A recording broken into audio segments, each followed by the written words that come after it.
What's going on, everybody? It's GameUnboxingReviews here, and welcome back to another LEGO The Incredibles news update. So in today's video, I'm going to be breaking down the official Parr Family gameplay trailer. So without further ado, let's get to it. Alright, so first off, here of course we can see Mr. Incredible and Elastigirl in a level which I have to assume is set during the glory age of supers. Now we can see here that Helen can glide and transform herself into a beam, which Mr. Incredible can then use to get from one rooftop to the next. Now that's cool and all, but you're all probably wondering, why aren't they both wearing their original suits? Well, don't worry, because the answer to this question is very simple, because this gameplay was very clearly recorded during free play. It would make absolutely zero sense to start the game in the red suits because they were an important part of the story in the first movie. Of course, Bob realized there was a rip in his original suit, so he went to Edna mode to fix it, and of course, knowing Edna, she went beyond that and made new suits for not just Bob, but the entire family. And you'll see in a second, we do see Bob's original costume in this trailer, so I'm fairly certain that Helen will be wearing her original Elastigirl suit in this level in the final build of the game. Now next up, not counting the short interviews between Mr. Incredible, Elastigirl and Frozone, this is of course a LEGO recreation of the opening scene to the first Incredibles movie. Although in saying that, it would actually be really cool to see LEGO recreations of those short interviews at the beginning of the game. Now then, in this trailer we see a young Bob Parr in a tuxedo, which is of course what he wore when he married Helen. Now it's not been officially confirmed just yet, but I'd say that it's very likely that this will be one of many versions of Bob that you'll be able to play as in the game. Now in classic TT Games fashion, they do poke a little bit of fun at this scene, as instead of suiting up as Mr. Incredible, Bob accidentally puts his swimsuit on. Now I'm not entirely sure if this variant will be playable or not, as this model might have just been made for the joke, but I would say it is definitely possible. Now from here we can see that the interior in the Incredimobile has a dial which allows Bob to suit up into a variety of different outfits, and there's no guarantee that any of these will be playable variants in the game, but it's still fun to speculate. So firstly, it's kind of hard to make out the top option, but I think it says scuba, and with LEGO Dimensions and LEGO Marvel Superheroes 2, they introduced a feature that I always love to see in open world video games, and that is of course underwater exploration. Now hopefully that feature does return in this game, because it would be pretty cool if you could play as certain characters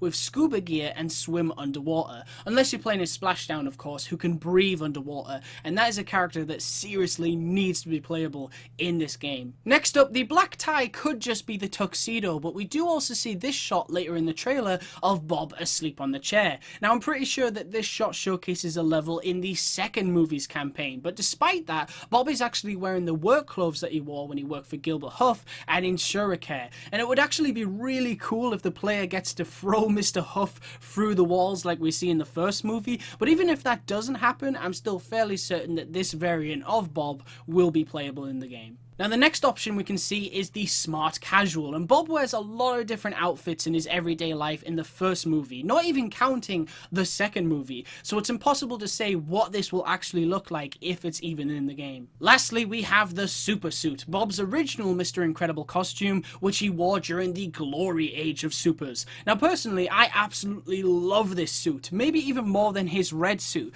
and even though it was extremely likely that this suit would make it into the game, it's still just so cool to actually see it in this trailer. Here we can see Helen transforming into a boat, which is one of many things that Elastigirl will be able to transform into in this game. Now this is very clearly a level that is set after the plane crash from the first movie, and I absolutely love the fact that we see Dash making the boat go faster, just like you see in the film. So hopefully this is something that we can actually do in free roam at any time as well, because it would be a really cool way of getting around the hub world with Dash and Helen. Now here we can see a cool shot of Elastigirl taking on some mimes, and of course these have got to be Bon Voyage's henchmen. Now I'm not entirely sure how long the first mission in the game will be, but I could see there being at least 2 levels set during the glory age of supers. One with Mr. Incredible and Elastigirl on the rooftops, and another where they face off with Bon Voyage. Maybe even Buddy will be involved in that mission as well, because that would be really cool. But of course, only time will tell. Here we can see a cool shot of Jack using his heat vision to melt ice and rescue a civilian.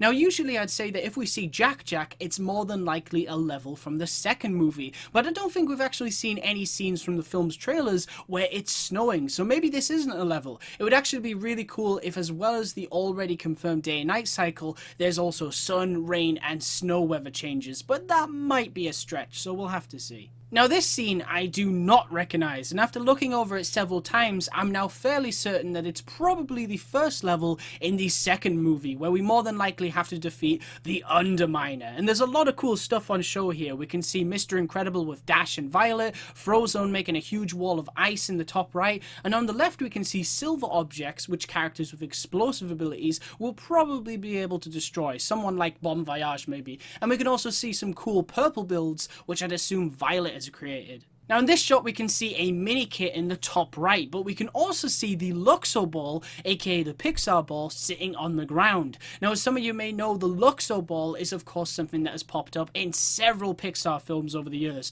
so it's great to see it make it into this game. Hopefully we'll also see the Pizza Planet truck from Toy Story make a cameo as well, or better yet, be a drivable vehicle. Now that would be awesome. Now this is another scene in the trailer which I'm fairly certain was recorded during free play. Now the reason I say that is because we can see Mr. Incredible and Frozone in the burning building, but they're not actually wearing their robber disguises. Now it wouldn't make sense for Bob to be wearing his red suit because he didn't go visit Edna until after the fire, and like all supers, Frozone is just trying to lay low and live a normal life, so I doubt he'd put on his super suit for this occasion. And of course, as we all know, he originally just wanted to go bowling. Now we can also see a cool scene of Frozone taking a drink. This is of course a reference to the thirsty scene from the first movie, but I think it's also interesting to note that the water dispenser is actually glowing. So what does this mean? Well, obviously there will be a reason to why the player has to interact with the water dispenser, and as we see in the first movie, as Frozone tries to put out the fires, the ice just evaporates. So taking a drink probably refills his power or something.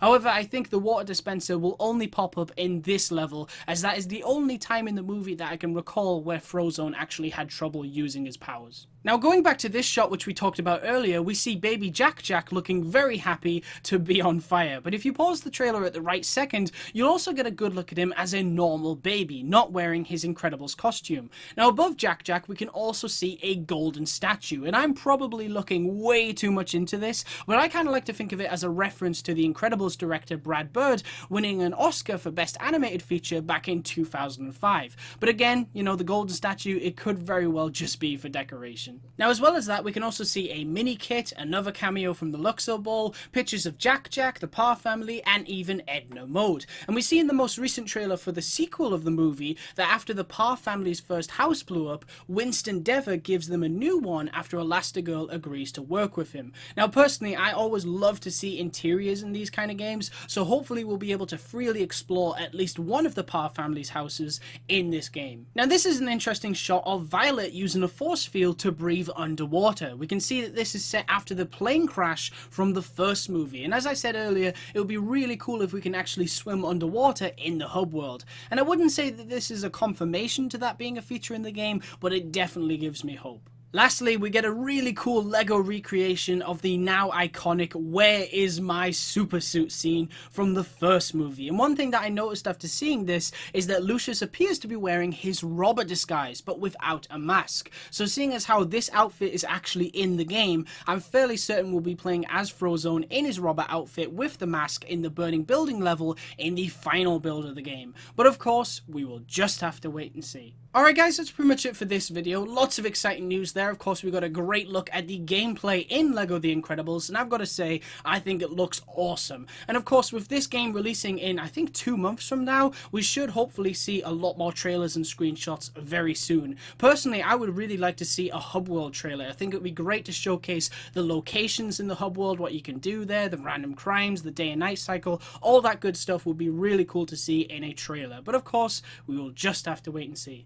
Anyway guys, as always, I want to thank you very much for watching. Stay tuned for lots more videos real soon, and as always, please remember to like, comment, and subscribe.